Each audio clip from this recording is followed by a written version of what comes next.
기도드리겠습니다. 하나님 아버지, 오늘 아침에도 우리의 신앙 고백을 다시 새롭게 하며 주님 앞에 나와 찬송하게 하시오니 진심으로 감사합니다.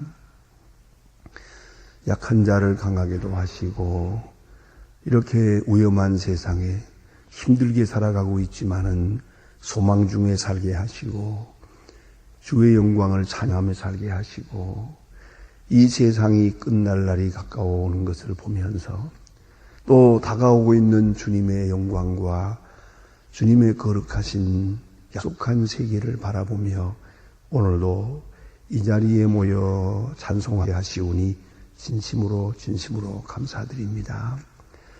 주를 불러 우리를 구원하셨고 거룩하게 하셨으며 이만큼의 믿음을 주셨고 오늘도 주님을 찬양하며 살 수 있는 하나님의 사람으로 택해 주신 것을 감사드립니다.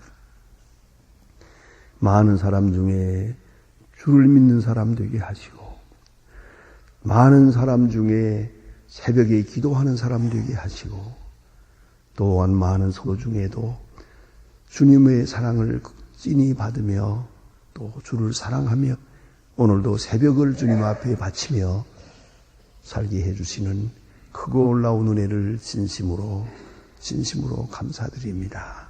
하나님 아버지, 이 시간 우리의 마음을 주장하사 주님의 뜻과 같게 하시고 주의 거룩한 사랑을 우리 가슴에 깊이 새기며 감사하며 간증하며 소망 중에 기뻐하며 오늘을 시작하게 하여 주시옵소서. 못다 이룬 소원 때문에 외로워하지 않게 하시고 분에 넘치도록 주신 은혜를 깊이 깨달으면서 감사하는 이 아침 되게 하옵소서. 하나님 아버지, 주께서 우리를 지극히 사랑하셨사오니 그 사랑이 이제는 님에 맺게 해 주시옵소서. 주께서 우리에게 귀한 가정들을 주셨사온데 이 가정을 때때로 잘 지키지 못했고 부모된 도리도 못했고 자녀된 도리도 참 다하지 못한 것을 늘 뉘우치고 있습니다마는 하나님은 이 가정 주관을 당해서 이제 자녀들에 대한 도리를 내가 다 했는가 생각해 볼 수 있게 하시고 깊이 반성하게 하시며 고쳐야 할 것을 고치고 또한 바로잡아야 할 것을 바로잡을 수 있는 저희들 되게 하옵소서. 얘들의 길을 바로 인도하기 전에 내가 나에 된 부모된 도리를 먼저 바로 할 수 있게 도와주시길 바라며 또한 우리 부모의 자녀들 입장에서 하나님이여 참으로 주 안에서 부모를 공경하고 있는지 부모의 뜻을 내가 얼마나 따랐는지 얼마나 부모에게 순종했는지 깊이 생각하게 하소서. 우리의 온 가정들이 주 안에서 부모를 공경하며 주 안에서 자녀를 사랑하며 양육하고 그 은혜와 진리로 충만한 가정들이 되게 해 주시옵소서. 큰 기쁨과 사명으로 주신 가정이 참으로 복이 되고 행복이 되고 복의 근원이 될 수 있게 하여 주시옵소서. 하나님 아버지, 오늘도 하나님의 말씀이 바르게 전해지게 하옵소서. 땅끝까지 들려지게 하시고 이 말씀을 듣는 모든 사람들이 다 주께로 돌아오게 하옵소서. 저희 교회가 복음 전파하며 온 세계에 열심히 뿌려놓은 씨앗이 오늘과 내일에 더 아름답게 결실하게 도와주시옵소서. 하나님이여, 저희 교회에 맡기신 이 막중한 사명을 잘 감당케 하사 온 교회가 하나님께 영광되고 온 교인들이 다 주 앞에 성실히 행하는 증인들이 되게 해 주시옵소서. 주를 섬길 때마다 겸손한 마음으로 진실한 마음으로 주님께만 충성을 다하는 하나님의 사람들로 살아가게 하옵소서. 특별히 주께서 은혜와 사랑을 더해 주시는 중에 이 민족이 이 어려운 도탄에서 구원받게 하옵소서. 대통령에게 건강과 지혜를 주시고 겸손함과 바른 판단력을 주시옵소서. 그의 고통과 깊은 근심을 아시고 위로하시며 이제 남은 임기 동안에 더 귀한 역사를 이룰 수 있게 힘주시옵기를 기도합니다. 하나님이여, 우리는 다음에 일할 분을 기다리고 있습니다. 주께서 필요하신 자, 사랑하시는 자를 지명해 주셔서 이 민족의 장래를 바른 길로 인도할 수 있게 하옵소서. 지도자로 인하여서 어려움을 당합니다. 이제는 지도자로 인하여 기뻐할 수 있게 하시고 지도자를 믿고 신뢰하며 따라갈 수 있는 이 나라, 이 사회 질서 되게 하옵소서. 특별히 저희 교회를 돌아보아 주셔서 이 민족이 다 같이 주 앞으로 돌아오게 할 수 있는 큰 역사를 이루게 하옵소서. 주여, 원컨대 저 북녘 땅에도 큰 사랑을 더하시고 가난과 고통과 그 억압에서 건져 주시옵소서. 아직도 복음을 바로 듣지 못하여 구원받지 못하는 많은 민족이 있습니다.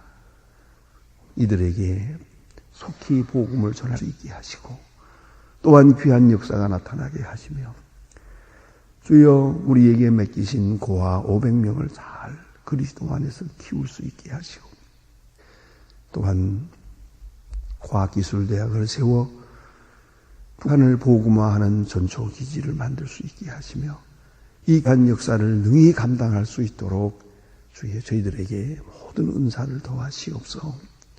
하나님 아버지, 오늘도 해외에 있든지 여행 중에 있는 사람들, 군문에 나가 있는 젊은이들이나 공부하는 자녀들, 눈동자와 같이 지켜주시며 잠시도 실족지 않게 크게 은총 베푸시옵소서. 특별히 병중에 있는 분들과 슬픔을 당한 가정에 큰 위로를 더하시옵소서. 이 날이 복되게 하시고 좋은 소식을 듣고 아름다운 일을 경영하며 주의 이름을 높이 찬양하는 은혜의 날이 되게 하여 주시옵소서.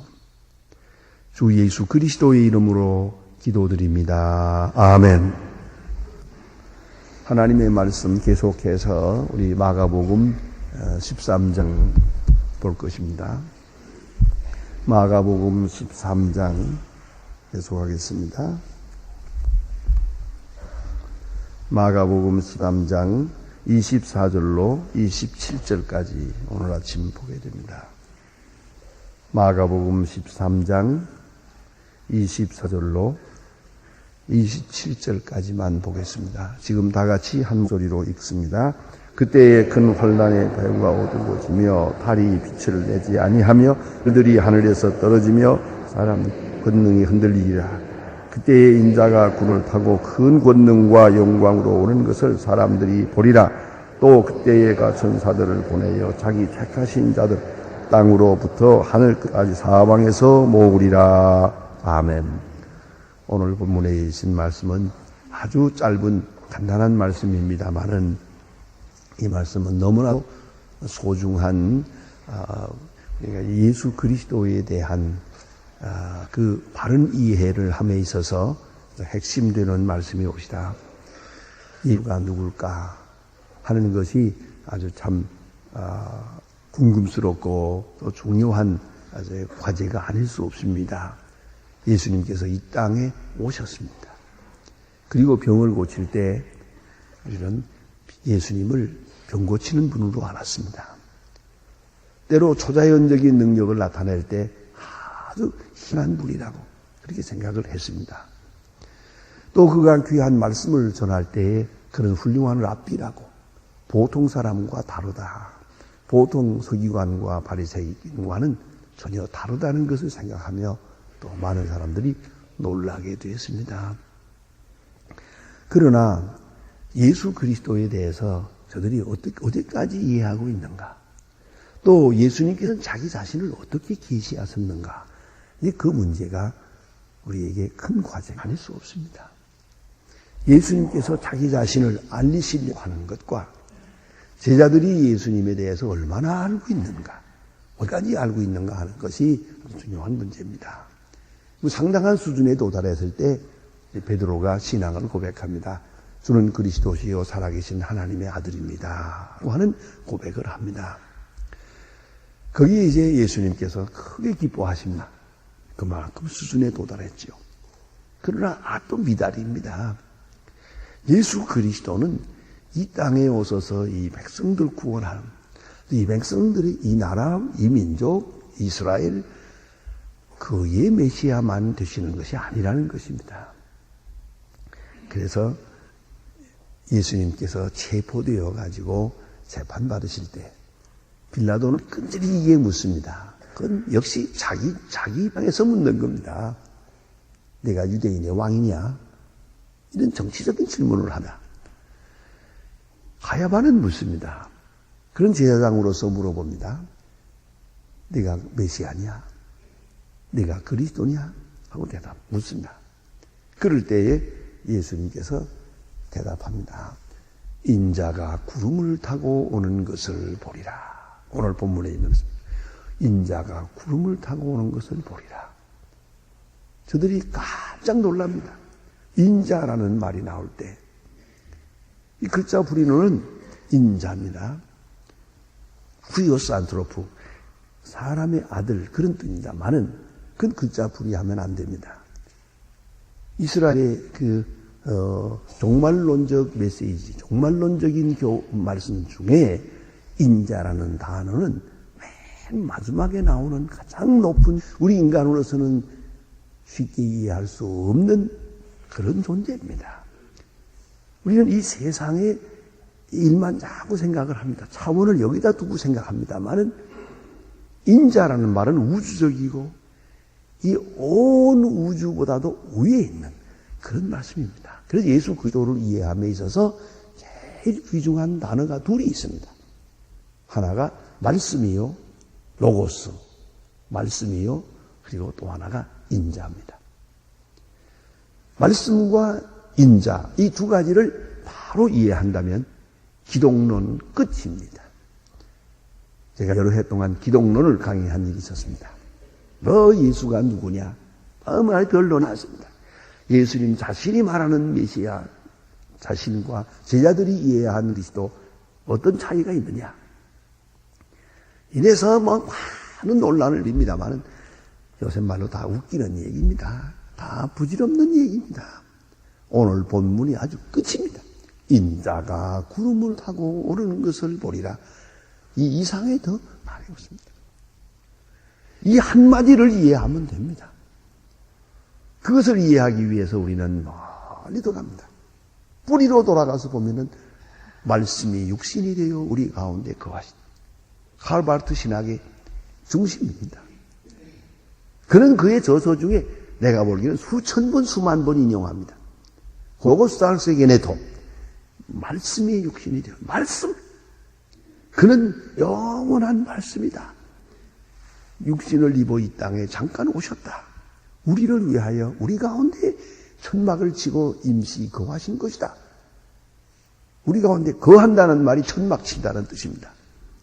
그렇게 예수를 그렇게 이해했습니다. 그리고 종말론적으로는 오늘 본문에 인자가 구름을 타고 오는 것을 보리라. 구름을 타고 오는 그 예수를 생각합니다. 무슨 얘기입니다만은 제가 미국에서 공부하고 있을 때 여름방학 동안에 그래서 그들의 생활을 검도할 겸 또 사실 갈 데가 없습니다. 기숙사 문 닫아버리니까 갈 데가 없어요. 그래서 YMCA에다가 신청을 해가지고 그 YMCA에서 경영하는 저 들판에 나가서 호숫가에 있는 캠프, 아이들 캠프 하는 데 가서 그들을 봉사하면서 1층 회복이라고 그러죠. 그런데 거기 가서 며칠 동안을, 여름방학 동안을 지냈습니다. 나는 거기 계속 있고 아이들은 국민학교 5학년 아이들도 다녀가고 6학년도 다녀가고 중학교도 다녀가고 고등학생들도 다녀가고 일주일씩 다녀가면 나는 그 자리에 앉아 있으면서 그들을 다 만날 수 있는 참 좋은 기회가 있었습니다. 거기에 교재가 나와 있습니다. 교재를 보면 그 해에 이런 저런 거가 있는데 그 예수님에 대한 예수의 세에 대한 예수의 그런 교재가 나와 있어요. 이걸 가지고 이제 그저 서툰 영어로 그저 대충 가르쳤는데 이놈들이 질문을 하는데 뭐라고 하는 거 아니? 예수님 구름 타고 오신다면서요? Yeah, that's right. Bible said so. 성경 말하지 않았냐? 그랬더니 이런 말이, 오케이. 그러면 구름까지는 뭐 타고 오나요? 로켓 타고 오나요? 그래서, 참 그거구나. 그렇죠? 여러분 이걸 아셔야 됩니다. 우리는 구름까지밖에 생각을 못 합니다. 구름 이전의 이런 차원이 다릅니다. different dimension. 그건 전혀 차원이 다릅니다. 이 땅의 것을 생각하면 로켓이죠. 우리 땅의 생각, 그 사고의 규범 속에서는, 그 테두리 속, 그 프레임 속에서는 이밖에 생각 못 합니다. 로켓. 우리가 기껏 생각한다는 게 낙하산. 그죠? 예? 그렇잖아요? 땅의 어떤 그 개념으로 설명할 수 있는 건 구름까지입니다. 그리고 그 전에 거기에 오시는 모습, 이것은 말로도 형용로도 무엇으로도 설명될 수가 없는 부분이옵시다. 그러니까 구름 이전에서 오셨는데 우리 눈에는 구름 타고 오신 것처럼 보이는기라. 알겠냐? 그러니까 I understand. 뭐 그러더라고요. 뭐 알아듣는지 모르겠어요. 그런데 자, 오늘 여기 주신 말씀은 구름 타고 온다는 말은 이건 인간의 이해의 한계를 잘 말해주는 부분이옵시다. 자, 이제 그것을 무슨 뜻인가 알려면 오늘 본문을 보면 압니다. 먼저는 그때에 큰 환란이 있겠다. 이 지구에는 환란이 있겠다. 감당할 수 없는 환란, 지진, 재난, 전쟁, 이 도덕 타락, 정한 아주 전체가 흔들리는 온 질서가, 그러니까 이 지질학적인 건 혹은 우리 세계에 우리가 가지고 있는 이 모든 질서가 깨지면서 그 깨지는 중에 제일 무서운 게 지진이더만요. 우리는 사실 지진권에서 벗어나 살기 때문에 사실 지진에 대해서 좀 둔감합니다만은 저는 LA에서 몇 년 살면서 왜 LA 사람들이 이렇게 집을 정말 그렇게 아주 난리무르 짓나. 아주 가늘가늘한 나무까지 이렇게 나무 세워놓고서는 양쪽으로 판을 좀 붙여가지고 이렇게 뺑기 칠하고 말거든요. 그래서 도대체 이 사람들이 집을 이렇게 짓나 했더니 지진이 한번 나는 걸 보니까 알겠더만요. 공교롭 이거 몇 년 전에 제가 여행 중에 지진을 봤는데요. 그 호텔에서 자는데 밤에 삐걱삐걱 해요. 이 발이 흔들리더라고요. 침대가 흔들흔들하더니 TV가 거꾸로 떨어져요, 땅에. 나 이거 무슨 일인가? 그 배를 들고 같기도 하고 이상해서 일어나 보니까 넘어지더라고요. 이렇게 삐걱삐걱 하는데. 그게 만약에 벽돌집 같으면은 그냥 깔아앉아 죽었지요. 그런데 이게 나무집이라서요. 흔들 하는데 그냥 있더라고요. 내려가 보니까 밑에는 쇼윈도, 큰 유리로 있잖아요. 그 유리 큰 거 깨졌어요. 이거 너무 들리니까 그 유리는 깨졌는데 집은 그냥 서 있어요. 자, 아무튼, 그 지진을 좋은 경험했습니다. 땅이 울더만요, 이 땅이. 우 하고 이게 아주 저음으로, 낮은 저음으로 소리가 울어요. 귀에 들리죠. 하다가 자꾸 멈춰요. 멈췄다가 후루룩 하고 흔들더만요. 그 멈췄을 때가 제일 무서워요. 조용할 때가. 아무튼 그렇게 여러 차례 흔들내고 나가보니까 다 여기저기 깨지고 무너지고 그랬대. 그런 구경을 한번 해서 다리가 끊어지고 길이 다 이렇게 패여지고 하는 그런 장면을 한번 봤어요. 조금 봤죠, 사실이야. 그건 말세는 아니니까 라고 하는 그런 찐이 있고 혼란이 근본적으로 흔들려. 인간 속성무책이야. 그런데 그런 지진이 있고 혼란이 있겠다. 그 다음에 문제가 있습니다. 우리는 이 환란이 이 지구촌, 이 지구 덩어리에만 있는 줄 아는데 예수님 오실 때의 환란은 그게 아니에요. 오늘 본문에 보세요. 해가 어두워지며 달이 빛을 내지 아니하며. 이건 우주적인 것이에요. 해와 달에 문제가 생기는 거고 별들이 하늘에서 떨어지며 하늘에 있는 권능들이 흔들리자. 이 마지막 말이 중요합니다. 권능, 하늘의 권능. 권능이라 하지만 눈함이 있습니다. 하늘의 힘입니다. 하늘이 이게 눈에 안 보이지만 이 우주가 서로 인력에 의해서 딱 자리 잡혀가지고 있는 겁니다. 이 우주라는 것이 힘이에요. 이것이 인력이요, 이런 것들이 다 거미줄처럼 다 엉켜가지고 질서를 유지하고 있어요. 매달려 있는 거거든요. 이 권능이, 이 두나미스가 한번 어디서 딱 끊어질 때 전체 질서가 무너지는 거예요. 그것을 하늘이 흔들리고 떨어지고 그리고 권능들이 흔들릴 것이다. 그러니까 지구에서 우리가 이렇게 집을 짓고 살다가 지진이 나서 땅 기초가 흔들리면 다 무너지는 것처럼 말입니다. 나만 하는 게 없는 것처럼 우주의 질서, 우주의 권능들이 별과 별들 사이에 있는 그런 권능들이 다 흔들릴 것이다. 그러면 막 부딪히고 떨어지고 이게 전체가 혼란 속에 오는 것이죠. 그러니까 환란이 이 지구에만 있는 게 아니고 사람의 마음속에만 있는 게 아니라 우주에 있겠다.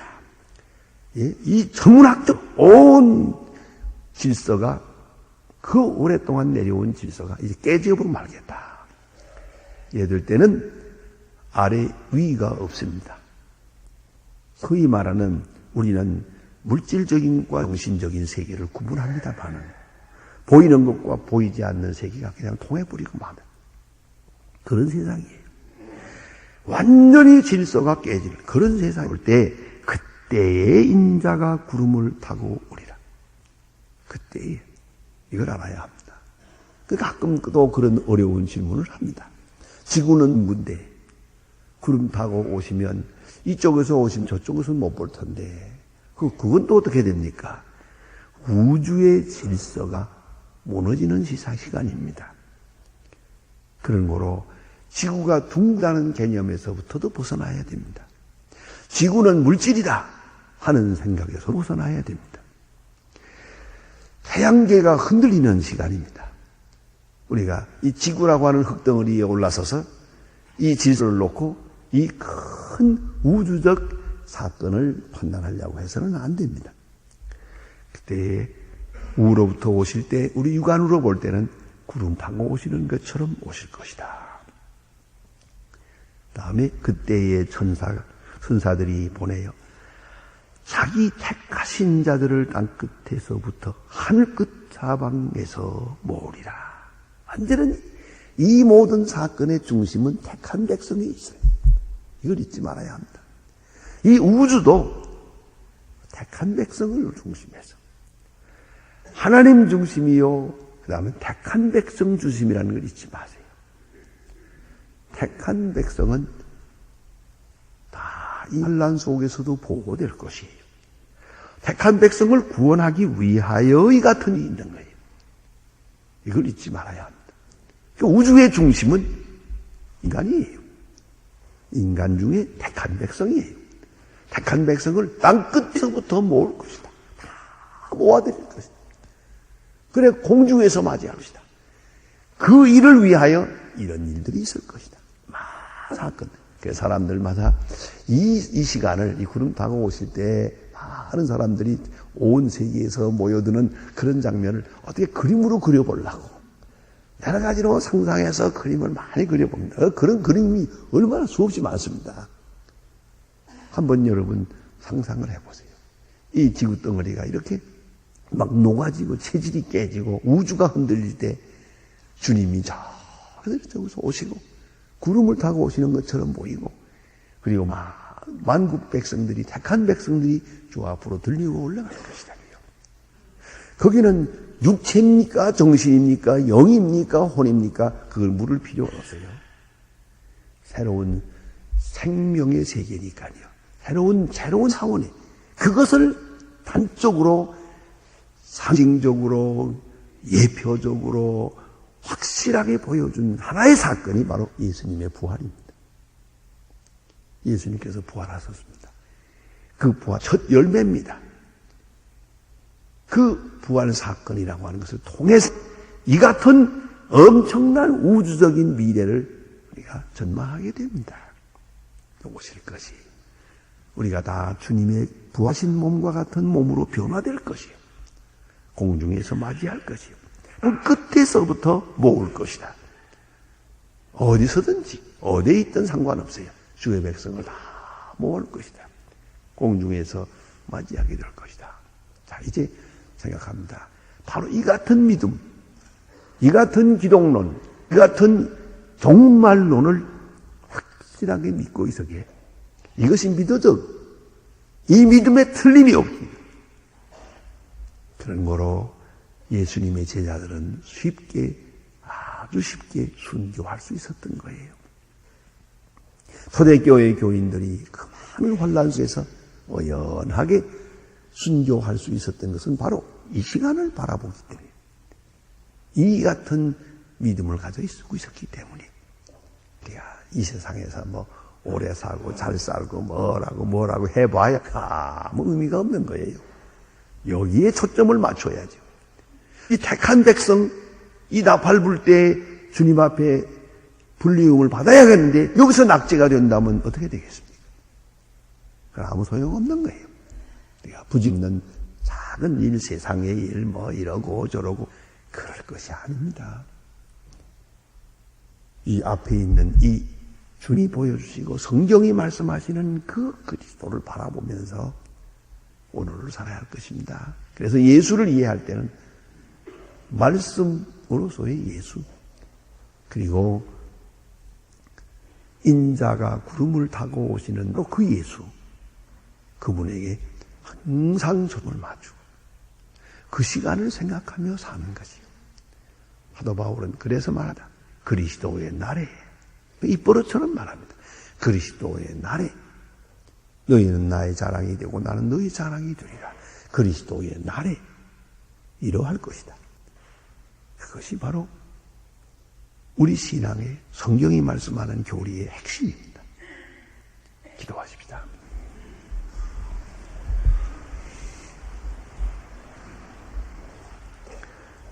하늘에 계신 우리 아버지시여, 이름이 거룩히 여김을 받으시오며 나의 마옵시고 뜻이 하늘에서 이룬 것 같이 땅에서도 이루어지이다.